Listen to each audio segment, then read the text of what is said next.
ॐ यतो यतः समीहसे ततो नो अभयं कुरु शं नः कुरु प्रजाभ्यो अभयं नः पशुभ्यः। आदरणीय पवित्र आत्माओं, आपके सुखमग्न वैदिक संस्थान YouTube चैनल के माध्यम से नित्य अग्निहोत्र करने वाले सज्जनों के लाभार्थ हम नित्य अग्निहोत्र के विधि और उन विधियों में विनियुक्त मंत्रों के अर्थों का परिज्ञान आपके समक्ष प्रस्तुत कर रहे हैं। पीछे की व्याख्यान माला के 2 पुष्पों में आचमन के विधि और उस के 3 मंत्रों का व्याख्यान तथा द्वितीय पुष्प में अंग स्पर्श के विधि और अंग स्पर्श के मंत्रों का व्याख्यान आपके समक्ष प्रस्तुत किया गया था। आज हम अग्निहोत्री महानुभावों के लिए वेदी शब्द पर कुछ प्रकाश डालने का प्रयत्न कर रहे हैं। हमें यज्ञ के लिए कुंड, वेदी व यज्ञशाला की आवश्यकता होती है।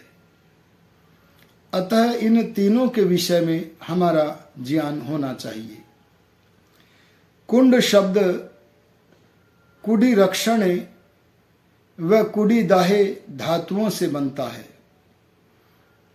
इन धात्वर्थ के आधार पर कुंड में अग्न्याधान आदि करके आहुति प्रदान की जाती है। सो उस आहुति का संरक्षण कुडी रक्षणे अर्थात उन आहुतियों का संरक्षण कुडी दाहे और उन आहुतियों का यथाविधि दहन करने वाला जो पात्र होता है उसे कुंड कहते हैं। सामान्यतया वेदी शब्द से कुंड का भी ग्रहण होता है। कुंड उसके समीपस्थ प्रदेश जहां बैठकर हम यज्ञ करते हैं, पात्र आदि रखे हुए होते हैं, उसे वेदी व वेदिका कहते हैं। वेदी शब्द विदलि लाभे धातु से बनता है, अर्थात लाभ के स्थान का नाम वेदी है। किस लाभ के स्थान का नाम वेदी है? ऐत्रेय ब्राह्मण के ग्रंथ में कहा, तम वेद्याम अन्वविंदन तम कम यज्ञम। जहां पर याजकों ने यज्ञ के लाभ को प्राप्त किया उस स्थान का नाम वेदी है। इसलिए जिस स्थान पर बैठकर हम यज्ञ करते हैं और यज्ञ को ढूंढते हैं, यज्ञ के लाभ को प्राप्त करते हैं, उसे वेदी कहते हैं। यह वेदी हमारे शरीर रूपी गढ़ के बाहर भी होती है, जहां हम अग्निहोत्र रूप यज्ञ का लाभ प्राप्त करते हैं। वैसे ही एक वेदी ब्रह्म यज्ञ के लाभ को प्राप्त करने के लिए हमारे शरीर रूपी गढ़ के भीतर भी होती है। देव यज्ञ के माध्यम से हम यज्ञशाला में बैठकर परमात्मा की आज्ञा का पालन करते हुए अग्नि में आहुतियां प्रदान कर जल वायु आदि को शुद्ध करके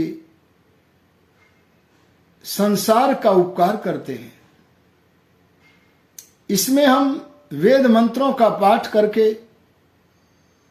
भगवान की स्तुति, प्रार्थना और उपासना तथा ऐसे मंत्रों का भी पाठ करते हैं जिनसे यज्ञ के लाभों का ज्ञान हो जाए। हम सांसारिक उन्नति के लिए भी कर्म करते हैं और भीतरी उन्नति के लिए भी कर्म करते हैं। यह देव यज्ञ हमारे लिए अत्यंत महत्वपूर्ण है। इसीलिए नित्य कर्तव्यों में देव यज्ञ को भी महत्व दिया है तो ब्रह्म यज्ञ को भी महत्व दिया है। ब्रह्म यज्ञ में भी एक देवी वेदी है, वहां भी वेदी का अर्थ वही है, विदलरी लाभे धातु से बना हुआ वेदी शब्द है। तम वेद्याम अन्वविंदन, ऋषियों ने तम कम परमेश्वरम वेद्याम लाभ के स्थान वेदी में जहां भगवान को प्राप्त किया, भगवान को ढूंढा, भगवान का प्रत्यक्ष किया, उस आंतरिक वेदी का नाम भी वेदी ही है। हमसे कोई पूछे कि हमारा नाम क्या है, तो मैं अपने शरीर का नाम वर्तमान जीवन के लिए कह सकता हूं कि मैं विष्णु मित्र वेदार्थी हूं। लेकिन पीछे के जन्मों में मेरा नाम विष्णु मित्र वेदार्थी नहीं था। इस जीवन में भी परिवर्तन किया जा सकता है और आगे के जीवनों में भी परिवर्तन होगा। लेकिन मेरा सनातन नाम क्या है? आत्मा। हमारा सबका नाम है आत्मा। और हमारा निवास स्थान कहां है? तब ऋषियों ने कहा, महर्षि दयानंद ने भी कहा, हमारे निवास स्थानों में एक निवास स्थान है गले के नीचे, इस देह के भीतर, उदर के ऊपर, दोनों स्तनों के मध्य में, हृदय के बाहर कमल के पुष्प की तरह रिक्त स्थान, अंगुष्ठ परिमाण स्थान में मैं अणुमाण, अणु परिमाण आत्मा रहता हूं। और जहां अणु परिमाण में आत्मा रहता हूं, वहां मेरा प्राप्तव्य, मेरा सखा, वहां सच्चिदानंद स्वरूप राजा न्यायकारी सर्वव्यापक अंतर्यामी भगवान भी रहता है, मेरा प्रियतम भी रहता है। अगर मुझे अपने प्रियतम, जिसका मुख्य नाम ओम है, उससे मिलना है, तो मिलन सनातन धर्म कहता है, वेद कहता है, वहीं होगा जहां मिलन करने वाले दोनों होंगे। परमात्मा तो सर्वत्र है। हम लोग सनातन धर्म के विरुद्ध जो महापुरुषों की मूर्तियों को बना लेते हैं, अपनी अज्ञानता से उनमें भगवान की भावना करके पूजते हैं, वह भावना नहीं, अभावना है। भावना तो वह है जो वस्तु जैसी हो उसे वैसी ही जानना, मानना, कहना भावना है। और जो वस्तु जैसी है उसके विपरीत जानना, मानना और कहना, यह भावना नहीं, अभावना है। तो हम भावना के नाम पर अभावना करके बाहर की जिन मूर्तियों में भगवान को पाने का प्रयत्न करते हैं, वहां कभी नहीं पाया जा सकता। यह वेद विरुद्ध है, सनातन धर्म के विरुद्ध है। ईशावास्यमिदं सर्वम, उस मूर्ति में सर्वव्यापक परमात्मा अवश्य है, लेकिन मूर्ति और परमात्मा अपने अपने गुणों से अलग हैं।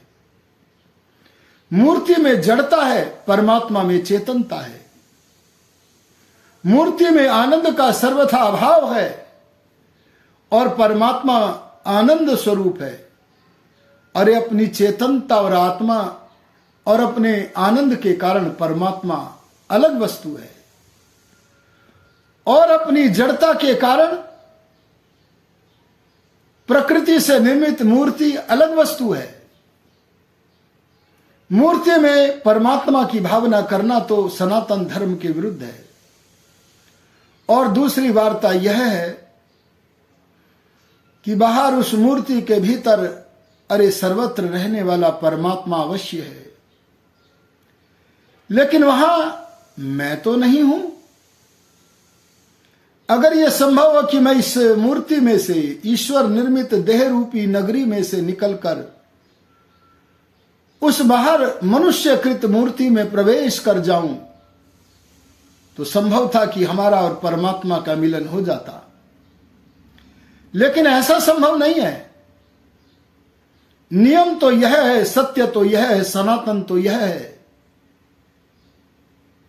कि मिलन वहां होता है जहां मिलने वाले दोनों होते हैं।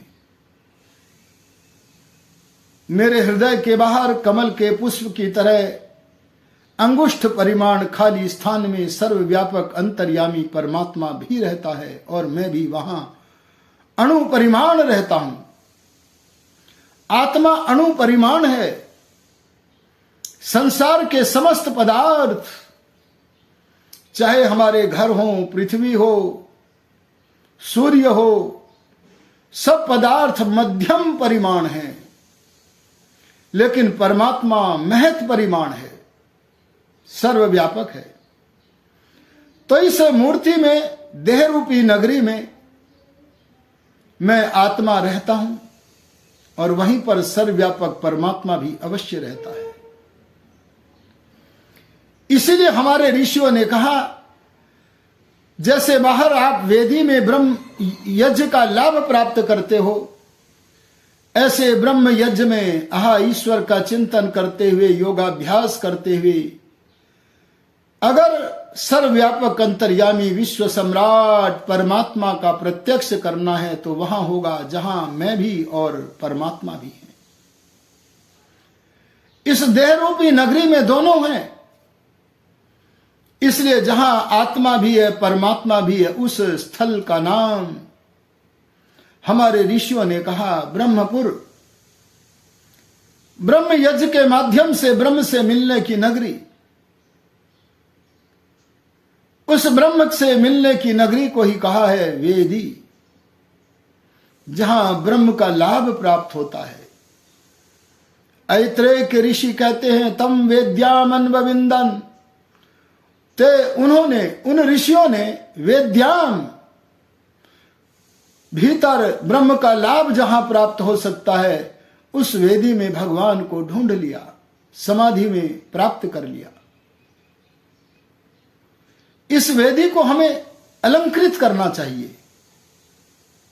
वेद में कहा है अरम कृण्वन्तु वेदिम, ए मनुष्यों, जैसे यज्ञशाला में जो वेदी है उसे हम मैदा से, हल्दी से, रेखाओं से सुभूषित करते हैं, ऐसे ही हम अपने ब्रह्म लाभ जहां होता है उस वेदी को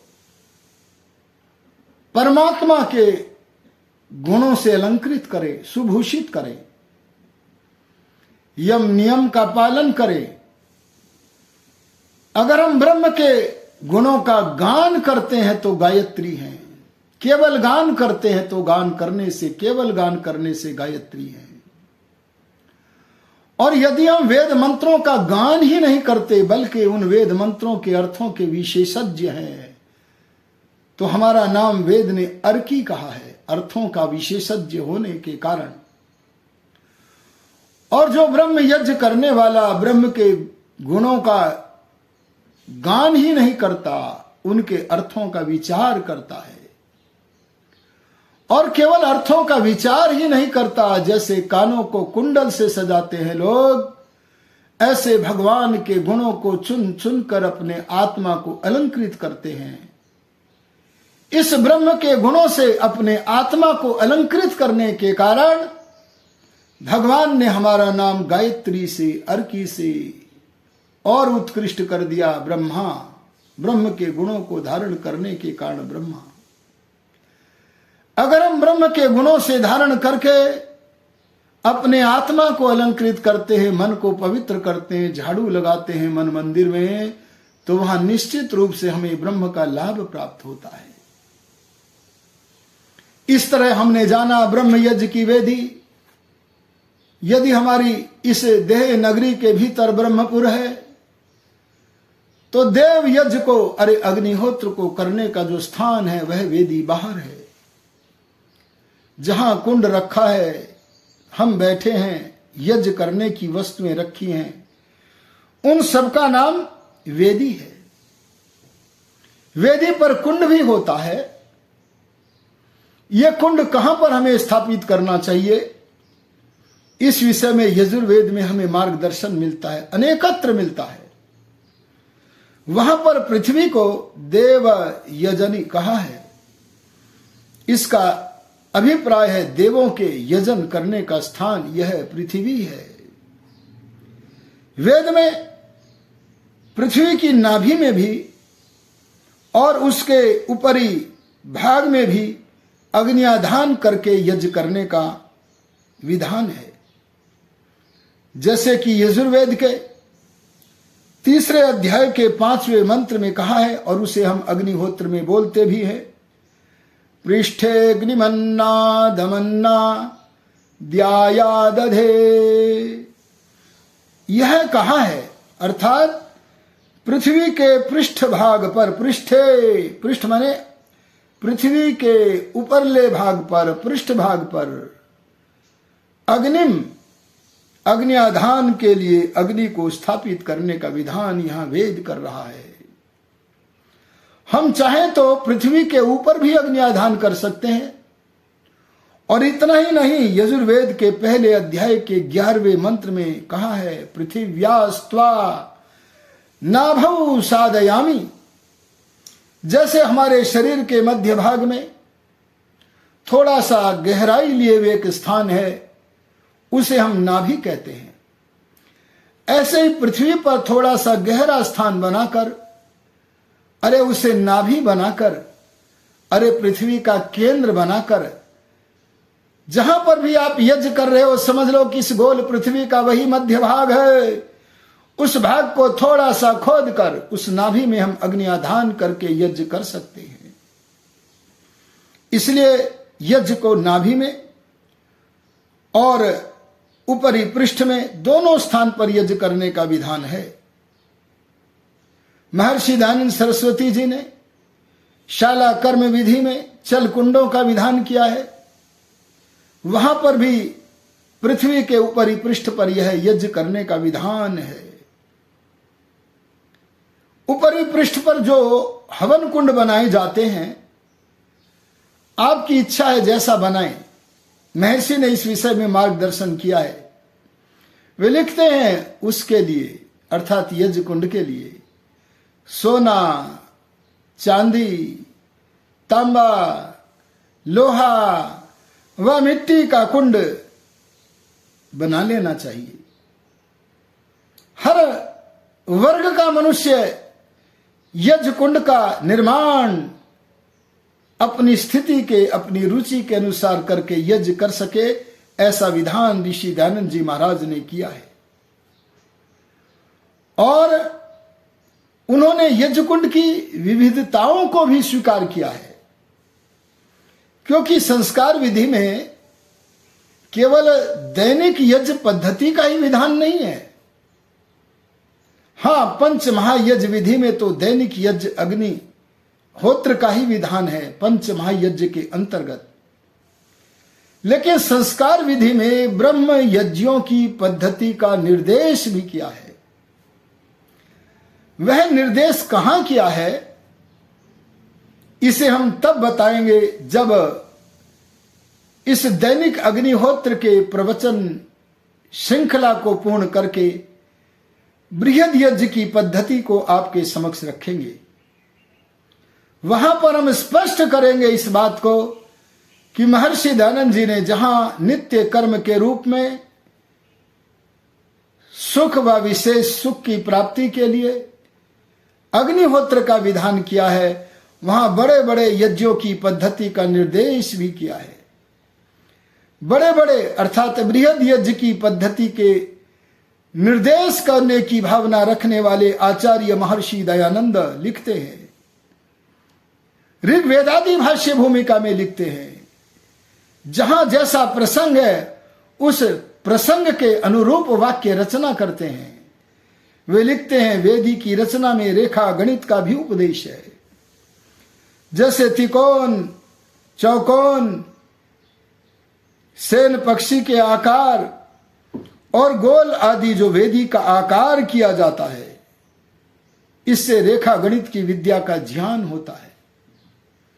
इस कथन से ऋषि दयानंद जी को बृहद यज्ञ की पद्धति में स्थिति अनुसार विभिन्न प्रकार की वेदियां मान्य हैं, लेकिन सामान्यतया यज्ञों में, और मैं जिस नित्य अग्निहोत्र को लेकर के आपके समक्ष कुछ विचार प्रस्तुत कर रहा हूं, उसमें सामान्यतया चतुष्कोण वेदी का ही विधान किया है।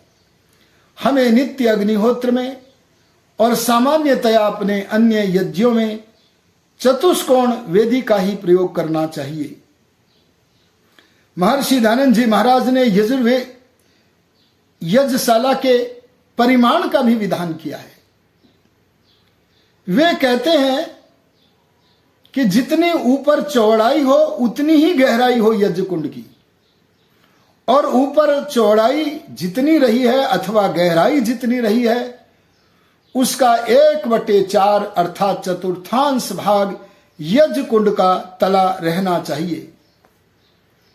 वे बृहद यज्ञ के विषय में कैसा कुंड बनाए इसका विधान करते हुए लिखते हैं, अरे सत्यार्थ प्रकाश में जहां लिखा है, प्राचीन काल में ऋषि महर्षि राजा महाराजा लोग नित्य अग्निहोत्र तो करते ही थे, बड़े बड़े यज्ञ किया और कराया करते थे।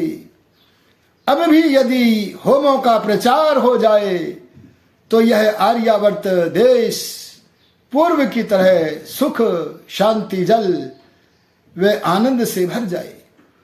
वे यज्ञ का एक परिमाण प्रस्तुत करते हैं, लिखते हैं, जो लक्ष्य आहुति करनी हो, लक्ष्य माने 1 लाख, जो लक्ष्य आहुति करनी हो तो 4-4 हाथ का,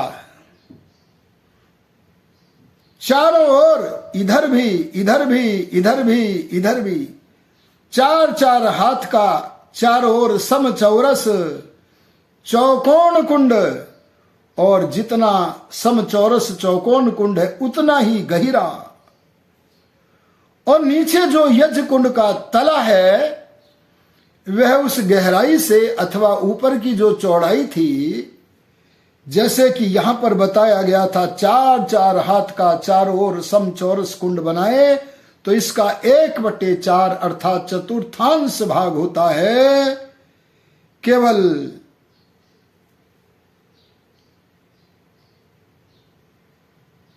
1 भाग, अर्थात 4 हाथ की जगह 1 हाथ के बराबर 1/4 भाग ही होना चाहिए। और वे नित्य अग्निहोत्र की पद्धति का जब निर्देश करते हैं तब भी इसी विधान के अनुसार लिखते हैं, और वे नित्य अग्निहोत्र की पद्धति के अवसर पर कहते हैं जिसका परिमाण 16 अंगुल चौड़ा, 16 अंगुल ही गहरा, और उसका 1/4 अर्थात चतुर्थांश, 16 अंगुल का 1/4 कितना हुआ? 4 अंगुल का तला होना चाहिए समचौरस। तो मैं नित्य अग्निहोत्र के विषय में कुछ मन में आए हुए, अरे आचार्यों के अभिप्राय, आचार्य महर्षि दयानंद जैसे महाशयों के अभिप्राय को कुछ कुछ समझकर आपके समक्ष अपने मन की बात को प्रस्तुत करने चला हूं। इस आधार पर कहूंगा कि इस प्रकार से ही हमें यज्ञ कुंड की रचना करनी चाहिए। यह यज्ञ हमें यज्ञशाला में करना चाहिए। यज्ञशाला को यज्ञ मंडप भी कहते हैं। विवाह संस्कार के अवसर पर आजकल एक शब्द प्रचलित है, मंडा। यह विकृत शब्द है। वर महोदय अपने यहां यज्ञ मंडप बनाकर वहां पर यज्ञ करके उसके बाद वर यात्रा लेकर के कन्या गृह की तरफ चलते थे।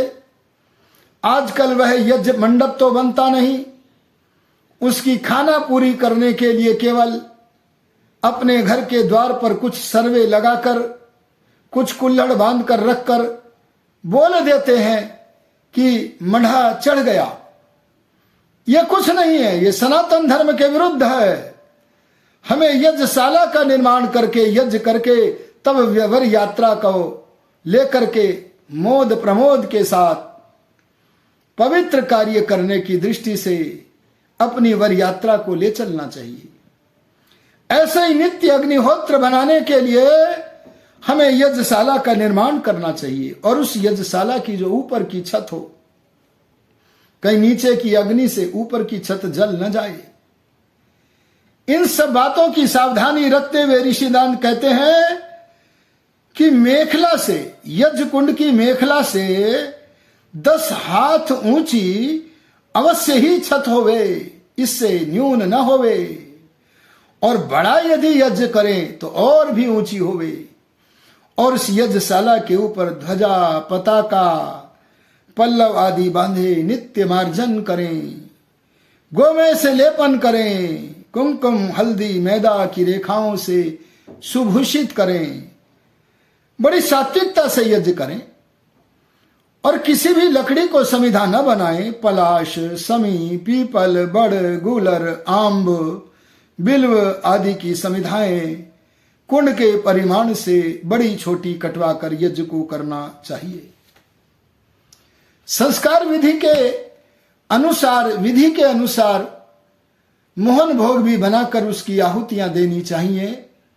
तो मैंने आज संक्षेप में यही कहा कि वेदी की आवश्यकता है, जहां यज्ञ का लाभ मिलता है, आहा ब्रह्म यज्ञ में जहां ब्रह्म का लाभ मिलता है।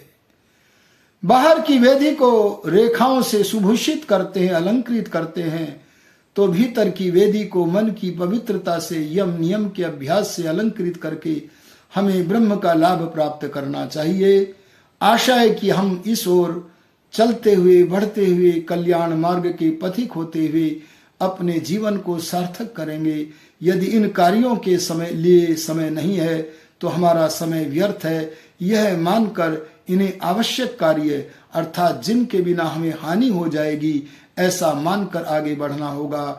इन्हीं शब्दों के साथ अपनी वाणी को विरमित करता हूँ।